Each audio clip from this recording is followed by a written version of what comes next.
você precisa parar de amamentar. Tipo, isso tá cansando você, sabe? Isso tá te esgotando. Eu, tipo, emociono até. Porque é difícil a gente ouvir de pessoas que amam a gente, que a gente precisa parar de amamentar, porque é muito de sacrifício, é um sacrifício sim pra nós. Mas a gente não tá fazendo isso porque a gente é tonta, tipo, sei lá, não é porque... E aí ele falou assim, você precisa dormir, você precisa descansar.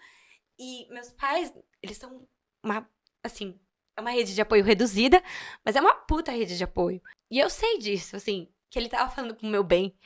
Mas eu falei, pai, você tá achando que a amamentação é o problema? Eu te deixei dormir esses anos? E eu não deixei, porque eu fui uma criança muito medrosa. Eu tinha síndrome do pânico. E eu dei muito trabalho pros meus pais. Até, acho que, 10 anos de idade. Caramba. 10 anos de idade. Eu falei, pai, tipo, pode ser que a Alice também não me deixe dormir. Mesmo depois que ela parar de amamentar. Tem tanta gente que faz o desmame noturno e a criança continua acordando, continua... E eu acordava porque eu tinha medo, sabe? E meus pais, eles sempre deixaram eu dormir com eles. Mas o meu medo, às vezes, tinha fases, né? Fases e fases. Tinha fases mais tranquilas. E tinha fases, tipo, que eu precisava que meus pais ficassem acordados pra eu conseguir dormir. Olha só. Que eu tinha muito medo.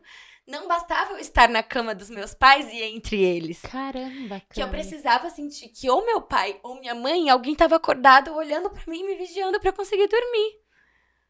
Olha só. E E isso aí? durou até os 10 anos, sabe?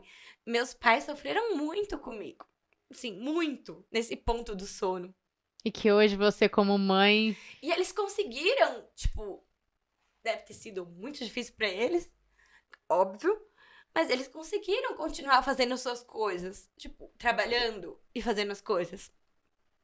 Então, eu sei que não vai ser a amamentação que vai fazer eu dormir, Não. sabe? Igual você falou, sabe? A Bela, depois com 15 anos, 18 anos, pode estar na balada e você vai estar ali acordada.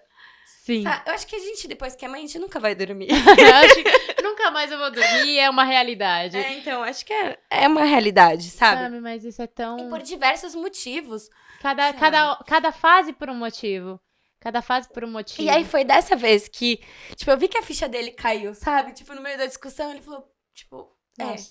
pode ser que ajude, porém não ajude, sabe? Isso da opinião alheia, Cami, assim, não é nem alheia, poxa, dos nossos pais e às vezes de outras pessoas falando algo, achando que tá falando pro nosso bem, mas que às vezes é tão doloroso pra gente, né, Cami? Já aconteceu isso com os meus pais também. Agora eu não consigo lembrar nenhum exemplo específico, mas eu lembro que foi com a minha mãe.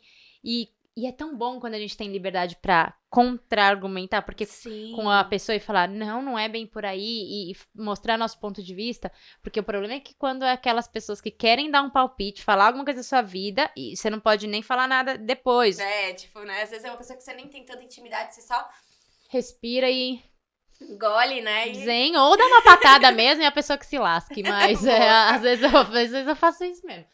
Mas, e aí, é uma pessoa tentando ajudar, mas muitas vezes ela não tá entendendo aquele universo. Você falar isso pra mim, eu entendo 100% isso que você tá falando. Só que pro seu pai, não. Sim. E assim, e tem tanta gente que poderia, por exemplo, no seu caso, fechar a cara pro seu pai e não falar mais com ele, e pegar uma birra, e pegar um ranço. E que muitas vezes não precisa, porque foi por amor, de certa forma. Não é que a Foi uma gente não preocupação precisa se dele, defender, né? Falar o que tá acontecendo. Cara, o que eu falei, tipo, foi uma preocupação dele, sabe? Ele falou, você tá cansada, você precisa descansar, você precisa dormir, você precisa, sabe? Tipo, Ele tá cuidando da filha dele também. Não é que exatamente. você cuida da Liz e você tá se sacrificando pela Liz, ele também tá querendo te ajudar de alguma maneira. Sim. E aí né? foi o que eu falei, pai, fala, sabe, tipo, quando a gente se falou muito, né, na pandemia sobre vacina. Aham. E que vacina é um pacto coletivo, né? Que as pessoas precisam tomar a vacina. Todo mundo, senão não Porque adianta. senão não adianta. E eu falei pro meu pai, eu falei assim, pai, tipo, amamentar é muito parecido com a vacina, né? Só que a picadinha dura 2 anos. Só que a picadinha dura 2 anos. É Sabe? uma longa picadinha. É uma longa picadinha, mas é a picadinha, sabe? Que vai fazer diferença lá na frente, né? Sim. Então, assim, é isso, né? É um momentinho que é um sacrifício, é um momentinho dolorido, né? Tipo, quando você leva a picada da vacina, dói, arde, né? Às vezes o braço fica dolorido. Você fica mal ali durante um dia, se você tiver reação, 1 ou 2 dias, mas você sabe que aquilo vai te fazer bem depois, né? Vai te deixar seguro depois. E esses 2 anos de amamentação é como se fosse essa picadinha. É dolorido, pode ter reações, né? Tem o cansaço, tem algumas coisas assim. Exaustão. Mas é uma picadinha, sabe? Que legal, Cami. Adorei essa sua visão sobre a amamentação. De verdade. Eu não tinha o bom... Tem mais água ali, se você quiser, tá? Eu não tinha pensado sobre... Dessa forma. É como se eu já visualizado essa ideia, mas talvez eu não tinha internalizado. Foi bem importante pra mim também ouvir. E eu acredito que muitas mães que estão amamentando ou que pensam em amamentar vão nesse período conscientizar, acho, né? E nesse período, eu acho que eu já pensei em desmamar ali umas, sei lá, 50 vezes, sabe? Dispensei muitas vezes. Então, assim, só que aí eu sempre acabo voltando pro mesmo ponto, sabe? Tipo, é como se a nossa intuição, né? Eu sinto que a minha intuição depois da maternidade ficou mais aflorada. Muito. Né? Você sente isso também? Muito, muito. Voltasse e falasse, não, fica aí, aguenta mais um pouco. Você tá fazendo um bom trabalho. É, bem isso, sabe? É isso que você tem que... parece que é como se fosse um dever, sabe? Tipo, e eu acho que assim, cá e tá entre tudo nós, bem também pras mães que não amamentam, né? A gente não tá fazendo também nenhuma apologia, nada. A gente tá falando da nossa realidade. Da nossa realidade. Entenda isso, né? E eu acho que assim, sabe? Eu acho que nós somos crescidas, né? A gente não é mais criança, né? Uma criança mimada, birrenta, que fala assim... Ai, hoje eu não quero fazer isso, hoje eu não quero tomar banho, hoje eu não quero...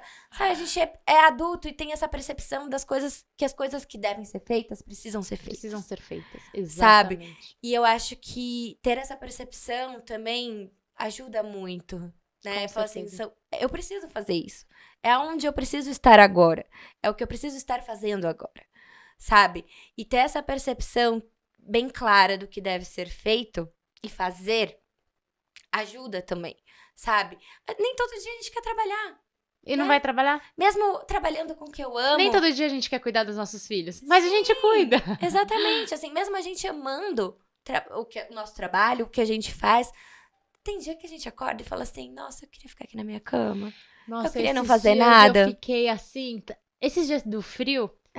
Principalmente. Putz, a Bela acordou e eu falei, gente, eu só queria que ela ficasse no meu peito o dia inteiro, pra eu não precisar me mexer e ficar só debaixo da coberta. Mas aí deu meia horinha, ela já queria brincar. Eu falei, tá bom, vamos lá. Pois é, então, eu acho que tem essa percepção, né? Que, tipo, a gente precisa acordar, a gente precisa trabalhar. Tem que ser maduro, né? Tem que ser responsável e ponto. E eu acho que isso faz parte da maturidade, né? Que a gente precisa entender que os nossos filhos não têm e que a gente precisa ter por nós e por eles, né? Somos os adultos da relação.